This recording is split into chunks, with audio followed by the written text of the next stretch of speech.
નમસ્કાર મિત્રો, ફરી એકવાર મળી રહ્યા છે તમારી પોતાની યુટ્યુબ ચેનલમાં. મિત્રો, વાતની શરૂઆત કરીએ તે પહેલાં જે પણ વિદ્યાર્થી મિત્રોને ચેનલને સબસ્ક્રાઇબ કરવાની બાકી હોય તે કરી લેજો.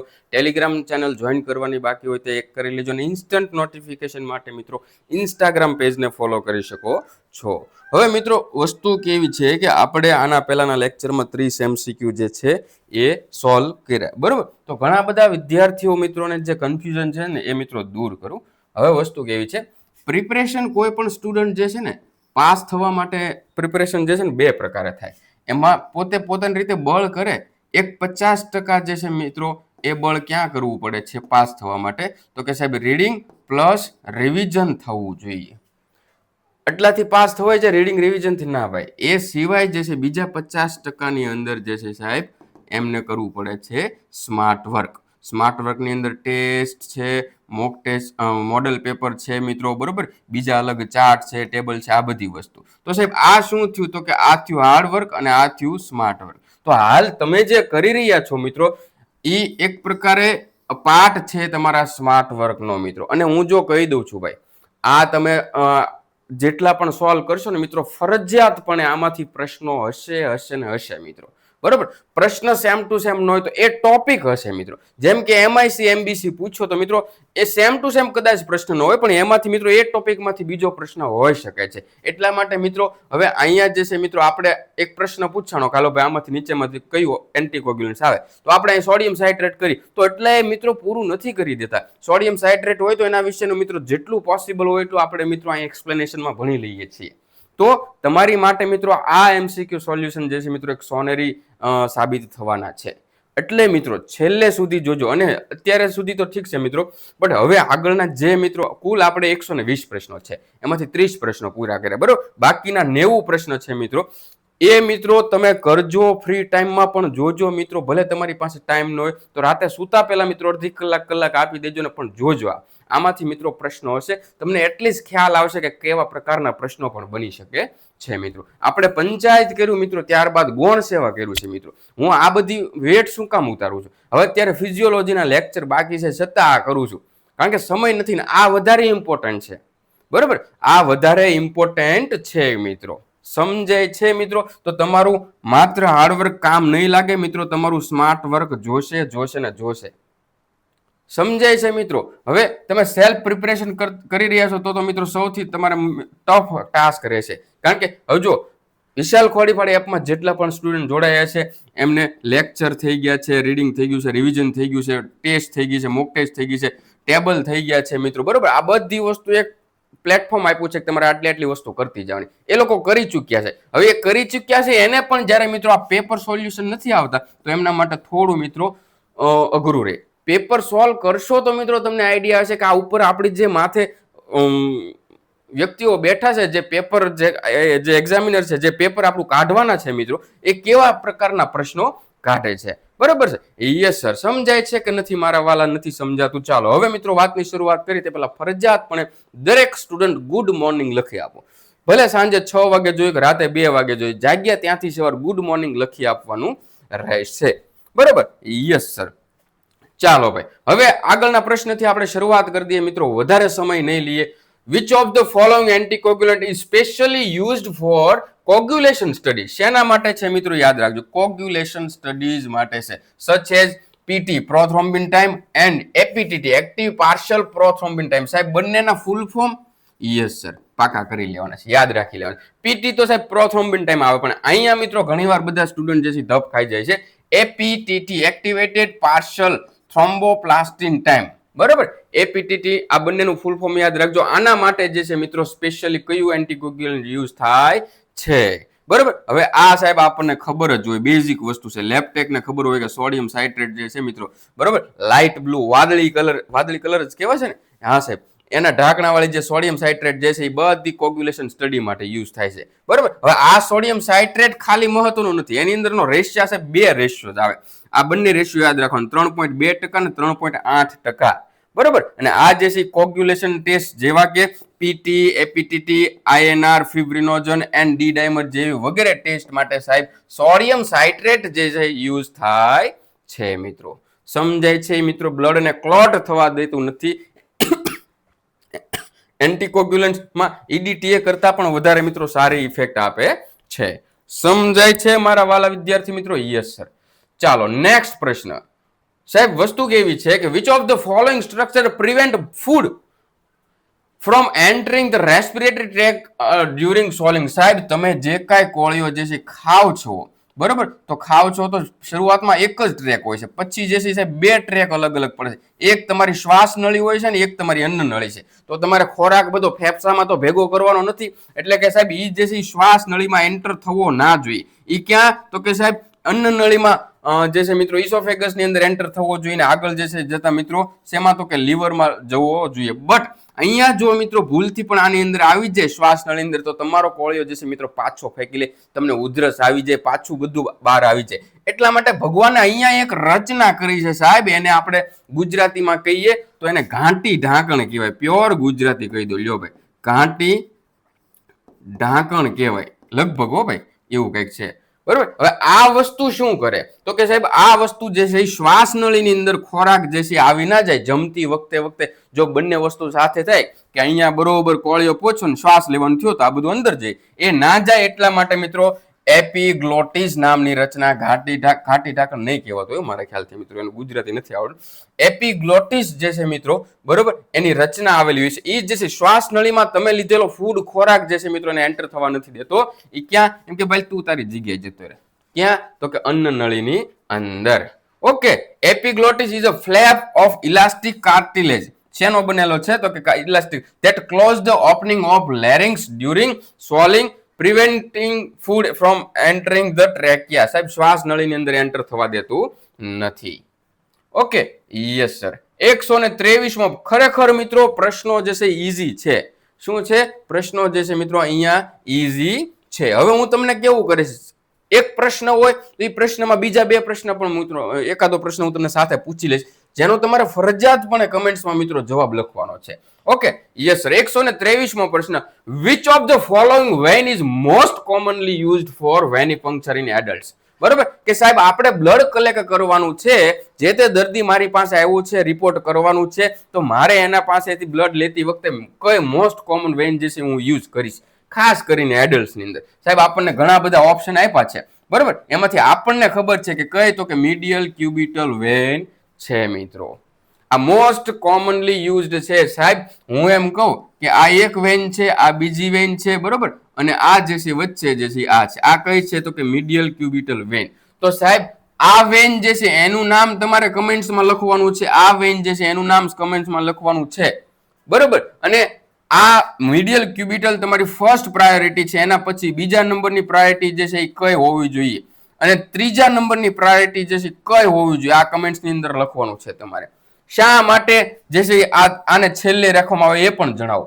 આ કોન્સેપ્ટ ક્લિયર હશે મિત્રો તો જ તમે મિત્રો સારા એવા પ્રશ્નોની અંદર માર્ક્સ ખેંચી શકશો. મીડિયલ ક્યુબિટલ તો કે સાહેબ મોટી છે, એકદમ સુપરફિશિયલ ઉપર છે, વેલ એન્કર છે, લેસ લાઇકલી ટુ રોલ. સાહેબ એ વળી જતી નથી, રોલ થવાનો ચાન્સીસ ઓછા રહે છે, બરોબર. અને એસોસિએટેડ વિથ ફ્યુઅર કોમ્પ્લિકેશન, ત્યાં બહુ ઓછા કોમ્પ્લિકેશન્સ થાય છે, બરોબર. જો નામ આવી ગયા એ નથી દેખાડવા, બરોબર.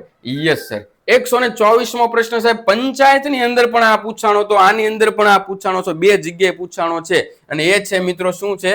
તો કે 0.5 MC ફર્લેન્ડ સ્ટેન્ડર્ડ. તો કે સાહેબ પ્રશ્ન શું છે? Which of the following is the standard commonly used to adjust turbidity of bacterial inoculum in antimicrobial susceptibility test? સાહેબ AST, બરોબર. આ સાહેબ છે એના એન્ટીબાયોટિક સેન્સિટિવિટી ટેસ્ટ એમ કહી દો, બરોબર. હું નથી બોલી શકતો. સસેપ્ટિબિલિટી, બરોબર. આ જ્યારે ટેસ્ટ કરવાની હોય ત્યારે સાહેબ આપણે જે સેમ્પલ લઈએ, બરોબર, આ સેમ્પલ લઈએ એની અંદર જે છે સાહેબ આપણે જે તે ઓર્ગેનિઝમ અથવા તો બેક્ટેરિયા જે છે, બરોબર, એનું પ્રમાણ સરખું રહે કે નહીં, બરોબર, એના માટે આપણે સૌથી પહેલા 0.5 MC ફર્નાન્ડ સ્ટાન્ડર્ડ સાથે એને સેટ કરવું પડે મિત્રો, બરોબર. તમે જે સેમ્પલ લ્યો છો એમાંથી જે ઇનોક્યુલમ ઘણીવાર જથ્થો વધારે આવી જાય, ઓછો આવી જાય બેક્ટેરિયાનો, એવું ના હોવું જોઈએ, બરોબર. Yes sir. તો આના માટે કયું સ્ટાન્ડર્ડ? MC ફર્લેન્ડ, 0.5 MC ફર્લેન્ડ, બરોબર. યાદ રાખજો ભાઈ, બરોબર. કિર્બી બ્યુઅર છે, મ્યુલર એન્ડ રોબર્ટ, આ બધું નહીં આવે ભાઈ, આ જ આવશે. AST ની અંદર સાહેબ જે છે આ બધા કયા ઓપ્શન છે એ પણ તમને ખબર હોવો જોઈએ. બરોબર, યસ સર. સ્ટાન્ડર્ડ ની વાત કરે મિત્રો ત્યારે IMC ફરલેન્ડ આપણે યાદ રાખી લેવાનું રહેશે. Okay, yes sir. નેક્સ્ટ પ્રશ્ન શું છે? The duration between the dub and the next lub sound of the heart correspond to which phase and what is approximate duration? બરાબર સાહેબ, હું એમ કહું કે મારું ને તમારું હૃદય ધબકે છે એટલે બે સાઉન્ડ આવે છે. બરાબર, કયા? તો કે એક જે છે સાહેબ લબ કરીને અવાજ આવે અને બીજો જે છે સાહેબ ડબ કરીને અવાજ આવે. બરાબર, તો અહીંયા શું કીધું છે કે ડબ અને લબ, એટલે કે આ વારાફરતી ચાલતું હોય તો હું એમ કહું કે આ ડબ પછી પાછો કે પબ તો અવાજ નહીં આવે છે, પાછો જે છે લબ અવાજ આવશે. તો આ સાહેબ આ એક લબ અને આ ડબ અને લબ ની વચ્ચે જે છે મિત્રો કેટલો સમય લાગે છે ને એને કયો ફેઝ કહેવાય છે? તો સાહેબ એક આખું સાયકલ પૂરું થાય. બરોબર, પહેલા લબ શરૂ થાય ને પછી ડબ આવે એટલે પૂરું થાય. બરોબર, આ ડબ આવે એટલે પૂરું થયું, બીજું સાયકલ શરૂ થશે લબના અવાજ સાથે હૃદયના. બરોબર, તો વચ્ચે જે છે સાહેબ 0.5 સેકન્ડનો ટાઈમ લાગે છે અને એ ફેઝ કયો છે? તો કે ડાયસ્ટોલ, એટલે કે એકદમ શું કહેવાય ગુજરાતીમાં વિસ્તૃત અવસ્થામાં થશે. શું કહેવાય ગુજરાતી ભૂલાઈ ગયું ભાઈ, સંકોચન વિકોચન અવસ્થામાં હશે. ઓકે સાહેબ, યસ સર. તો સાહેબ લબ નો મિનિંગ શું થાય? તો કે લબ જે છે એ S1 ફેઝ, બરોબર, જેમાં મિત્રો S1 સાઉન્ડ એટલે કે સાઉન્ડ 1, S એટલે સાઉન્ડ ને 1 એટલે પેલું સાઉન્ડ કયું સાહેબ? હૃદયનું લબ કરીને અવાજ આવશે. એ બિગનિંગ ઓફ સિસ્ટોલ એટલે કે સંકોચનની શરૂઆત છે. બીજું સાઉન્ડ તો કે S2, એમાં કયો અવાજ આવશે? તો કે ડબ. ઈ શું છે? તો કે બિગનિંગ ઓફ ડાયસ્ટોલ. સમજાય છે? આ ડાયસ્ટોલ જે છે મિત્રો ડબ ની અંદર આવશે, ઈ પૂરું થશે પછી મિત્રો ડાયસ્ટોલ શરૂ જ રહેશે, જે કેટલી 0.5 સેકન્ડ સુધી ચાલુ રહે છે મિત્રો. સમજાય છે? યસ સર, સમજાય છે. ચાલો, ત્યારબાદ 126મો પ્રશ્ન સાહેબ, બહુ એટલે બહુ બેઝિક પ્રશ્ન છે. બરોબર, which of the following is an example of primary specimen collected directly from the patient before laboratory process? સાહેબ કોઈ પણ લેબ ટેસ્ટ આપણે કરવાનો હોય, બરોબર, કોઈ પણ લેબ ટેસ્ટ કરવાનો હોય ત્યારે પ્રાઇમરી સેમ્પલ આપણે કયું કલેક્ટ કરીએ છીએ? બરોબર, હવે જો આમાં તો ઘણા બધા, તો ત્યારે આપણે વાંચી લેવાનું શું ઓપ્શન, કે ઓપ્શનમાંથી કયો બેસ્ટ આવે. શું સાહેબ સીધું પ્લાઝમા કલેક્ટ થાય? કોઈ દિવસ ન થાય ભાઈ, શું વાત. શું સીધું સીરમ કલેક્ટ થાય? ના થાય. સુપરનન્ટ સીધું ના સાહેબ, સીધું પહેલા આપણે હોલ બ્લડ લઈશું, હોલ બ્લડ માંથી જે છે સાહેબ આ બધું આપણે છૂટું પાડી શકીએ છીએ, એટલે પ્રાઇમરલી હોલ બ્લડ જે છે મિત્રો આવશે. Okay, yes sir. 127મો પ્રશ્ન જે છે મિત્રો ત્યારબાદ આપણે લઈશું. બરાબર, એમાં શું કીધું છે? Which precaution is correct while using disinfectant? સાહેબ અઢળક પ્રશ્નો પૂછ્યા છે. ડિસઇન્ફેક્ટન્ટ, સ્ટરીલાઇઝેશન, એન્ટીસેપ્ટિક માંથી અઢળક પ્રશ્નો પૂછ્યા છે. તો આ શું કરવું પડે સાહેબ? આને આપણે જો બાકી હોય તો રીડ કરવું પડે, જો થઈ ગયું હોય તો એને રિવિઝન કરવું પડે. Okay, yes sir. તો સાહેબ આમાં શું કીધું છે? Which precaution is correct? કે સાહેબ નીચેનામાંથી કઈ કાળજી છે સાચી છે જ્યારે આપણે ડિસઇન્ફેક્ટન્ટ વાપરતા હોય ત્યારે? તો સૌથી પહેલા ડિસઇન્ફેક્ટન્ટ તોડીએ એટલે સાહેબ એને કેવું હોય કે જો એના મેન્યુફેક્ચરના ઇન્સ્ટ્રક્શન હોય એ પ્રમાણે એને ડાયલ્યુટ કરી લેવું પડે. આ કોન્સન્ટ્રેટેડ હોય અને તમે સીધું વાપરો તો તમને નુકસાન થાય, એટલે એને ડાયલ્યુટ કરવાનું વોટર સાથે કે બીજા કોઈ રિએજન્ટ સાથે હોય તો આપણે એમ કરી લેવાનું. ક્યારેય જે છે સાહેબ ડિસઇન્ફેક્ટન્ટ ને બીજા ડિસઇન્ફેક્ટન્ટ સાથે મિક્સ નથી કરવાનું. બરોબર, એને લિવિંગ ટિશ્યુ કે સાહેબ ડિસઇન્ફેક્ટન્ટ જે નિર્જીવ વસ્તુઓ વાપરવાનું છે ને એને હું મારા હાથ પર એઝ અ સેનિટાઈઝર વાપરું તો એ પણ ખોટું થાય છે. સનલાઇટના કોન્ટેક્ટમાં પણ ડાયરેક્ટ નથી આવવા દેવાનું. થોડીક મારી સ્પીડ વધી ગઈ છે ને ભાઈ, હે ભાઈ, સોરી મિત્રો, માફ કરજો. પણ હવે તમને જેટલું ટેન્શન છે એટલું મને પણ છે. એક્ઝામ નજીક આવતી જાય છે ને એવી રીતે. બરોબર, હવે મસ્ત શાંતિથી ધીરે સમજાય. બરોબર, આગળનો પ્રશ્ન એવો છે, which of the following cellular structure regulate the entry and exit of substance into the cell? સાહેબ આપણો કોષ હોય, કોષની અંદર આવતી વસ્તુઓ અને બહાર જતી વસ્તુઓને રેગ્યુલેટ કોણ કરે? તો કે સાહેબ આ મેમ્બ્રેન. આ મેમ્બ્રેનને શું કહેવાય? તો કે સાહેબ કોષની ફરતે આવેલી આ પ્લાઝમા મેમ્બ્રેન. બરોબર, આ પ્લાઝમા મેમ્બ્રેન કોને અંદર આવવા દેવા, કોને બહાર જવા દેવા, એ વસ્તુ જે છે રેગ્યુલેટ કરે છે. Okay, yes sir. ચાલો, એના પછીનો પ્રશ્ન, which of the following structure in the male reproductive system store and mature sperm before ejaculation? સાહેબ આ જે છે ને, હવે કઈ રીતે સમજાવું, હું એમ કહું કે આ આપણું શુક્ર પિંડ છે. બરોબર, શુક્રપિંડની ઉપર એક આવી રચના હોય ને પછી આ શુક્રવાહિની જાય, બરાબર. પછી એ આગળનું જે કંઈ સ્ટ્રક્ચર હોય એ આપણે જરૂર નથી. તો આ શુક્રપિંડ છે, બરાબર, ટેસ્ટિસ છે, ટેસ્ટિકલ છે, બરાબર. એની અંદર શું થાય છે તો કે શુક્રકોષ જે છે એ બને છે. શુક્રકોષ બન્યા પછી સાહેબ એ જે છે એ આગળ જે છે આ રચનાની અંદર આવે છે, ત્યાં જે છે એ સ્ટોર થાય છે અને મોટા થાય છે. જ્યારે એને ઇજેક્યુલેશન એટલે બહાર જવાનો સમય આવે ત્યારે એ આ શુક્રવાહિની મારફતે આગળ બહાર જશે. તો સાહેબ આ રચના જે છે એનો પ્રશ્ન પૂછ્યો, એને શું કહેવાય તો કે સાહેબ એને એપિડીડાયમિસ કહેવામાં આવે છે, બરોબર. એપિડીડાયમિસ જ્યાં મેચ્યોર મોટા થાય છે, બરોબર, સ્ટોર થાય છે અને મોટિલિટી એટલે કે સાહેબ ઝડપથી ચાલવાની જે મૂવમેન્ટ કરવાની જે છે, બરોબર, એ પણ મિત્રો એમને આ એપિડીડાયમિસ ની અંદર મળે છે, બરોબર. ઘર જન્મ બીજે થાય, જન્મ હોસ્પિટલમાં થાય છે, રહે છે બીજે, એવું છે ભાઈ. ચાલો ત્યાર પછીનો પ્રશ્ન, which of the following hormone is primarily responsible for the development of male secondary sexual characteristics, બરોબર, કે સાહેબ કયા હોર્મોન્સ થી જે છે મેલની અંદર બધા સેક્સ્યુઅલ જે સમાગમીય લક્ષણો જે છે સાહેબ, બરોબર, એ બધા જે છે એ ડેવલપ થાય છે તો કે સાહેબ ટેસ્ટોસ્ટેરોનના લીધે, બરોબર, ટેસ્ટોસ્ટેરોનના લીધે, બીજા કે નહીં સાહેબ, બરોબર. પ્રોજેસ્ટેરોન આવે સાહેબ, સાહેબ મેલ પૂછ્યું છે સાહેબ, આવું શું કામ ને કરો સાહેબ, તમારે આજે ચા બાકી લાગે છે. હા ભાઈ એવું જ છે કઈક, બરોબર. આ ટેસ્ટોસ્ટેરોન જે છે જો મેલ અને ફિમેલ આ બંનેની અંદર હોર્મોન્સ બેઝિક વસ્તુ છે. આ તો આપણે મેલની અંદર ટેસ્ટોસ્ટેરોન અને આની અંદર ઈપી ઇસ્ટ્રોજન અને પ્રોજેસ્ટેરોન જે છે મિત્રો આવશે, બરોબર. આ ઇસ્ટ્રોજન પણ નહીં આવે, લ્યુટિનાઇઝિંગ હોર્મોન્સ પણ નહીં આવે. આ ટેસ્ટોસ્ટેરોન હોર્મોન જે છે છોકરાઓની અંદર હોય છે, એ ક્યાં પ્રોડ્યુસ થાય છે, કોના દ્વારા થાય છે તો કે શુક્રપિંડની અંદર જે લાઇડિંગ સેલ જે છે સાહેબ એના દ્વારા જે છે એ શું થાય છે તો કે પ્રોડ્યુસ થાય છે. અને એના પ્રતાપે, બરોબર, પરિણામે, બરોબર, beard and body hair growth, દાઢી અને જે હેરનો જેટલા સ્ટ્રક્ચર છે એ બધામાં ગ્રોથ થાય છે. ડીપિંગ ધ વોઇસ, સાહેબ આ તરુણાવસ્થાના લક્ષણો છે, અવાજ ઘેરો થાય છે, બરોબર. ઇન્ક્રીઝ ધ મસલ માસ, સ્નાયુઓ જે છે એ પણ વધે છે. મેલ રિપ્રોડક્ટિવ ઓર્ગન્સ ડેવલપ, જેટલા મિત્રો સેક્સ્યુઅલ ઓર્ગન જે છે, રિપ્રોડક્ટિવ ઓર્ગન છે, એમાં પણ મિત્રો ડેવલપમેન્ટ થાય છે, બરોબર. Yes sir.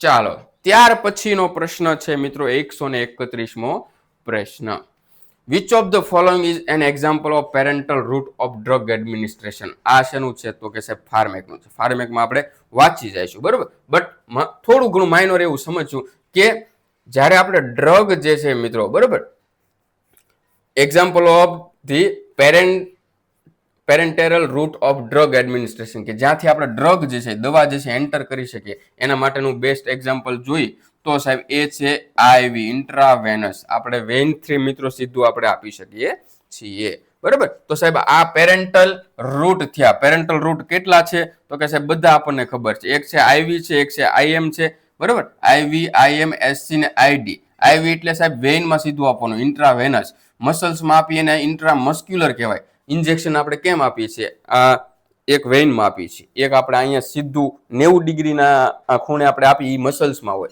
બરોબર. પછી તો કે એક ઇન્ટ્રાડર્મલ હોય. ઇન્ટ્રાડર્મલની અંદર તો કે ચામડીની અંદર એકદમ ઉપરના સાઈડ આપી. પછી એક સબક્યુટેનસ હોય કે જે ઉપરના અને નીચેના ઇન્ટ્રાડર્મલ અને ઇન્ટ્રામસ્ક્યુલરની વચ્ચે સાહેબ આવેલું હોય, બરોબર, ત્યાં આપી એને સબક્યુટેનિયલ કહેવાય છે. પેરેન્ટલ નો પી, પી એટલે શું યાદ રાખવાનું, પંક્ચર. પંક્ચર તો કે સાહેબ ઇન્જેક્શન, એવી રીતે યાદ રાખી શકો છો મિત્રો. Okay, yes sir. ચાલો ત્યારબાદ પ્રશ્ન કયો છે, which of the following enzyme saliva begin the digestion. સાહેબ આપણી લાળની અંદરથી સાહેબ કયો એન્ઝાઇમ આવે છે જે ત્યાંથી જ ખોરાકના પાચન માટેનું પ્રોગ્રેસ જે છે એ શરૂ કરી દે છે અને સ્ટાર્ચ જે છે સાહેબ એને પાચન કરે છે તો કે સાહેબ એમાઇલેઝ, બરોબર. એમાઇલેઝ બીજું નામ યાદ રાખજો, ટાયલિન. ટાયલિન, બરોબર. Yes sir.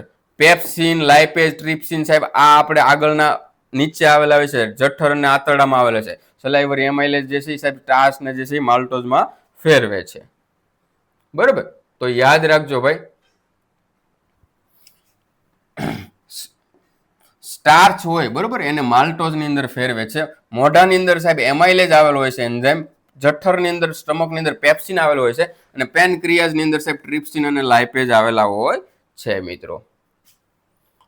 ઓકે, સમજાય છે મારા વાલા વિદ્યાર્થી મિત્રો. થોડું સ્પીડમાં લાગતું હોય તો માફ કરજો, બટ પણ મિત્રો હવે આ તો આપણે બધું કરવું જ જોઈશે. ચાલો ફાર્મેકનો આગળનો એક પ્રશ્ન આપણે જોઈએ. શું છે તો કે which of the following is the most common system used four cultivation of virus in diagnostic laboratory. સાહેબ, લેબોરેટરીની અંદર વાયરસને જ્યારે આપણે કલ્ટિવેટ કરવાનો એટલે કે વાયરસને જે છે આપણે સાહેબ ગ્રો કરવાનો, ઉગાડવાનો, તો એના માટે શું આપણે યુઝ કરીએ છીએ તો કે સાહેબ એના માટે ટિશ્યુ કલ્ચર જે છે એ આપણે યુઝ કરીએ છીએ. કારણ કે શું છે તો કે ઓબ્લિગેટ ઇન્ટ્રાસેલ્યુલર પેરાસાઇટ, એને શું છે તો કે એક હોસ્ટ જોઈએ જ છે સાહેબ, એના વગર જે છે ગ્રો નહીં થાય. બરોબર, યસ સર. આથી એને જીવતા સેલ જે છે આપણે આપીએ છીએ. ગ્રામ પોઝિટિવ બેક્ટેરિયા જે છે સાહેબ ઈ કેવા દેખાશે, એવો પ્રશ્ન આપણને પૂછ્યો છે. બહુ એટલે બહુ બેઝિક ને સારા એવા પ્રશ્ન. ગ્રામ પોઝિટિવ બેક્ટેરિયા જે છે એ કેવા દેખાશે તો કે સાહેબ ઈ જે છે પર્પલ અથવા તો વાયોલેટ કલરના દેખાશે, જ્યારે ગ્રામ નેગેટિવ જે છે સાહેબ પિંક અથવા તો રેડ કલરના દેખાશે. આ પિંક અથવા તો રેડ કલર જે છે સાહેબ એ કાઉન્ટર સ્ટેન દ્વારા થાય છે. કયું તો કે સેફ્રનિન દ્વારા થાય છે. અને આ પર્પલ અથવા તો વાયોલેટ કલર જે છે મિત્રો એ પ્રાઇમરી સ્ટેન જે છે મિત્રો એના દ્વારા ક્રિસ્ટલ વાયોલેટ દ્વારા આ કલર ગેઇન કરે છે અને આયોડિન સાથે કોમ્પ્લેક્સ બનાવે છે. બરોબર, યસ સર. મિત્રો ઇન્સ્ટાગ્રામ પર આ બધાના વિઝ્યુઅલ કોન્સેપ્ટ મૂક્યા છે. માત્ર ફિગર પર તમે આખો કોન્સેપ્ટ ક્લિયર કરી શકો ને, જો તમારે ટાઈમ હોય મિત્રો તો નજર કરજો. લેબોરેટરીની અંદર સાહેબ મોસ્ટ કોમનલી યુઝ થતું એવું બેક્ટેરિયલ એવું મીડિયમ કયું છે કે જ્યાં આપણે બેક્ટેરિયાને ગ્રો કરી શકીએ સાહેબ? એન અગાર. બરાબર, માઇક્રો વાળાને તો ખબર નહીં, કેમિસ્ટ્રી વાળાને ખબર. એન અગાર જે છે બધાથી સિમ્પલ અને બેઝિક મીડિયા છે કે જેની અંદર આપણે બેક્ટેરિયાને ગ્રો કરી શકીએ છીએ. બરાબર, યસ સર. તો સાહેબ આ એક યાદ રાખી લેજો ને, અત્યાર સુધીમાં આપણે જે છે કયા કયા અગાર અથવા તો મીડિયા જે છે ભણવામાં આવ્યા. જો એક એન અગાર જે છે સાહેબ બહુ બેઝિક અને કોમન જે છે યુઝ થાય છે. એ સિવાય બ્લડ અગારની અંદર શું તમે ગ્રો કરો તો કે સાહેબ ફાસ્ટિડિયસ બેક્ટેરિયા. આ છે ને ભાઈ મોસ્ટ આઈએમપી છે કલ્ચર મીડિયા. આમાંથી પ્રશ્ન હશે ને હશે જ તે. બરોબર, હશે ને હશે જ તે. જો અહીંયા મેં કીધું છે, આ મને લાગ્યું એટલા માટે જ મેં જે છે કલ્ચર મીડિયાનો આખો એક ડાયાગ્રામ બનાવી અને ઇન્સ્ટાગ્રામ પર અપલોડ કરી, ગઈકાલે જ અપલોડ કરી, કે જેની અંદર તમને બધા મીડિયા બધી વસ્તુ 2 થી 3 ફોટામાં ખબર પડી જાય. બરોબર, જો એકવાર વાંચી લેજો મિત્રો, ભલે ટાઈમનો એકવાર વાંચી લેજો. એમાંથી એક આમાં 2 થી 3 પ્રશ્ન આવી ગયા, પંચાયતની અંદર પણ આવી ગયા. બરોબર, જો આગળ આ પ્રશ્ન એવો હતો કે એસડી એગર શેના તો કે ફંજાઈને ગ્રો કરવા માટે યુઝ થાય. આ જે છે મિત્રો તો કે મેકોંગ એગર જે આ પંચાયતમાં પૂછાઈ ગયો છે દિવ્યાંગો વાળી ભરતીમાં, ગ્રામ નેગેટિવ બેક્ટેરિયાને ગ્રો કરવા માટે મેકોંગ એગર યુઝ થાય છે. લેક્ટોઝ ફર્મેન્ટર નોન ફર્મેન્ટર માટે પણ મેકોંગ એગર યુઝ થાય છે મિત્રો. બરોબર, મોસ્ટ આઈએમપી. ઓકે, ત્યારબાદ કિડનીનો ફંક્શનલ યુનિટ શું છે એવો પ્રશ્ન પૂછો સાહેબ? નેફ્રોન છે. બરોબર, એક જે કિડનીની વાત કરીએ મિત્રો તો કિડનીનો જે ફંક્શનલ યુનિટ જે સાહેબ જે યુરિન બનાવે છે એ કોણ છે તો કે નેફ્રોન છે. બરોબર, એક કિડની પાસે 1 મિલિયન એટલે કે 10 લાખ નેફ્રોન હોય છે. એવી જ રીતે બીજી કિડની પાસે ટોટલ જે છે 20 લાખ નેફ્રોન હોય છે મિત્રો. બરાબર, ફાર્મેકનો પ્રશ્ન, which of the following drug is derived from the mineral. મિનરલમાંથી મળતો ડ્રગ જે છે તો કે આયર્ન સપ્લિમેન્ટ જે છે મિત્રો એનો રાઈટ આન્સર આવશે. ત્યારબાદ મિત્રો આંખમાં જ્યારે લાઇટ એન્ટર થાય છે, મિત્રો હું થોડુંક શોર્ટ અને ઝડપથી લઉં છું. બરોબર, થોડુંક ગળું નથી કામ કરતું. આંખમાં જ્યારે લાઇટ એન્ટર થાય છે બરોબર, તો એ લાઇટ જે છે એને રેગ્યુલેટ કોણ કરે છે કે કેટલી આવી, કઈ રીતે આવી, બધું આઈરિસ દ્વારા થાય છે. તો સાહેબ હવે આપણે એના થોડાક બીજા લેન્સ જે છે એ શું કરે છે, લાઇટને ફોકસ કરે છે અને રેટિના રિસીવ કરે છે અને પાછળ ઇમેજ બનાવે છે. બરોબર, યસ સર. અને આઈરિસ જે છે કંટ્રોલ પ્યુપિલ સાઇઝ, પ્યુપિલની સાઇઝ કંટ્રોલ કરે છે કે અને લાઇટને એન્ટ્રીને રેગ્યુલર કરે છે. સાહેબ બ્લડને જે છે હૃદયથી દૂર લઈ જવા વાળું કોણ છે તો કે વેન જે હૃદય તરફ કોણ લાવે છે એવો પ્રશ્ન છે. બરોબર, which of the following vessel carry blood toward the heart. હૃદય તરફ લાવે છે તો કે શિરાઓ જે છે બધી આખા બ્લડ બોડીમાંથી બ્લડ ભેગું કરીને જમણા કર્ણકની અંદર લાવે છે. કોણ તો કે વેન. બરોબર, અને ધમનીઓ જે છે આર્ટરીઝ જે છે એ દૂર લઈ જાય છે, આખા બોડીમાં પહોંચાડે છે હૃદયમાંથી બ્લડને. બરોબર, આમાં મિત્રો અપવાદ હોય, પલ્મોનરી આર્ટરી જે છે ઈ અને પલ્મોનરી વેન. પલ્મોનરી આર્ટરી શું કરે તો કે દૂર લઈ જાય, વેન જે છે હૃદય તરફ લાવે. બરાબર, વિરુદ્ધ અપવાદ જે છે મિત્રો. ઓકે, પાછું મિત્રો ડિઝઇન્ફેક્ટન્ટની નીચેનામાંથી બેસ્ટ ડેફિનેશન કઈ છે એવો પ્રશ્ન પૂછ્યો છે. સૂક્ષ્મ ડિઝઇન્ફેક્ટન્ટ એટલે સાહેબ આપણે લિવિંગ ટિશ્યુ જીવતી વસ્તુ પર નથી વાપરવાની, બરાબર? તો એ નિર્જીવ પદાર્થો પર વપરાતું રસાયણ છે, સૂક્ષ્મ જીવોને મારવા, બરાબર? માઇક્રો ઓર્ગેનિઝમને કિલ કરવા માટે જે નિર્જીવ પદાર્થો ઉપર વપરાય એને શું કહેવાય? ડિઝઇન્ફેક્ટન્ટ કહેવાય. અને સાહેબ એન્ટીસેપ્ટિક કોને કહેવાય? તો કે જે જીવતા કોષો, પેશીઓ, લિવિંગ ટિશ્યુ પર યુઝ કરવામાં આવે એને એન્ટીસેપ્ટિક કહેવાય છે. બરાબર? Yes sir. જો આ પ્રશ્ન પંચાયતમાં પણ પૂછાણો, પાછો અહીંયા પૂછાણો, બરાબર? Yes sir. હા. તો મિત્રો આજે થોડીક તબિયત ખરાબ હોવાના કારણે આજે આપણે આગળ વધારે ચલાવી નહીં શકશું, બરાબર? આવતીકાલે મિત્રો બને તો વધારે મોટો લેક્ચર લઈશું, વધારે કવર કરી લઈશું. ચાલો મિત્રો, વધારે કાંઈ ના કહેતા આજ માટે આટલું જ. જય હિન્દ, જય ભારત.